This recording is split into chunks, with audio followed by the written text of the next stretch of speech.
So today we will review the MSI MAG FORGE 100M gaming PC case that in the UK retails at £50. We take a full look over the case, highlighting the good and bad features of this case. I will then give my verdict on whether you should buy this case with your hard-earned cash or leave it. The case for £50 looks premium with a tempered glass side panel that covers the front of the case up to the PSU shroud. A mesh front for good airflow and intake, and a full PSU shroud to cover the PSU and all your ugly PSU and fan cables. The case even comes with 3 fans, 2 of which are RGB fans, at the front of the case. Moving to the front of the case, we see the mesh front to allow good airflow for the case. The 2 fans at the front are both RGB, so they both light up and give the case better airflow out of the box. The design to me looks stylish and looks a more expensive case than it actually is.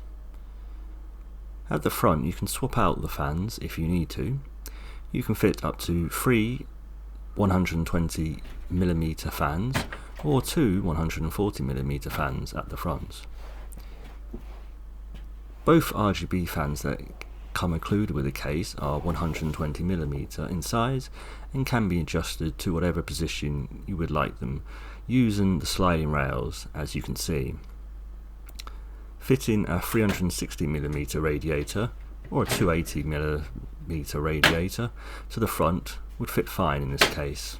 Moving to the top, we have the I/O with a dust filter. The I/O consists of an LED button to change the front RGB fan's colour or mode to whatever you prefer. We then have 2 USB 3 ports, which on a budget case is really good to see. We then have the audio jacks for mic and headphone.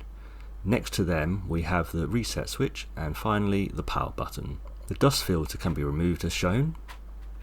On the top of the case we can fit up to 2 120mm fans or 2 140mm fans. As with the front, these fans are on rails, so position them is easy. Getting a radiator on the top would be difficult with clearance issues because of the motherboard, but on the front is fine. Moving to the rear of the case, we can see the cutout for the motherboard I/O.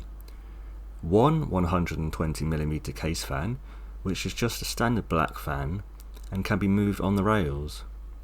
Next is the bad part of the case. The PCI slots are the snap-off versions, so if you snap them off you will need to buy a PCI blanking plate to fill them back again. Finally we have the cutout for the ATX power supply. Moving to the underside of the case, we have a dust filter that is the annoying version that is harder to remove than the slide out ones seen on premium cases, but for the price point this is fine and can be lived with.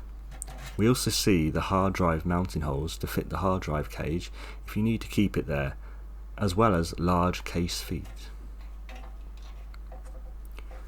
Moving to the back panel side of the case, we can see there is ample room for cable management with lots of tie down points and plenty of room to hide cables behind the motherboard tray. We have a very large CPU cutout, which is very nice to see, as well as the RGB fan controller that can fit up to 6 RGB fans if you want to add more fans to the case, which is a massive plus point to this case, and for £50 it adds great value. We have one SSD mount behind the motherboard tray, as well as the removable hard drive cage that can fit 2 3.5-inch drives or 2 2.5-inch drives. We can fit standard ATX power supplies up to 160mm or up to a maximum size of 200mm without the hard drive cage. Moving to the front side, we can see the big tempered glass side panel. The case can fit up to an ATX size motherboard, but micro ATX and ITX sizes are fine too. The case has plenty of cable hiding cutouts. No grommets, but for the price that is fine. The PSU shroud is the full size and has some ventilation holes too. The case can fit graphics cards up to 330mm in length and CPU coolers up to 160mm in length. The full size of the case is 421mm by 210mm by 499mm, and the case weighs 5.64 kilograms out of the box. Overall, this case is fantastic value for money.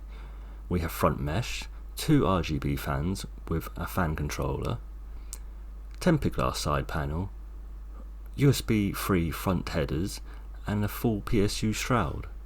The only downsides for me are the PCI slot snap-off brackets and the poor PSU dust filter. But this is nitpicking, and really for £50 it is well worth spending your hard-earned cash on this £50 budget case. If you like this review, please like, comment and subscribe. See you guys next time. Take care.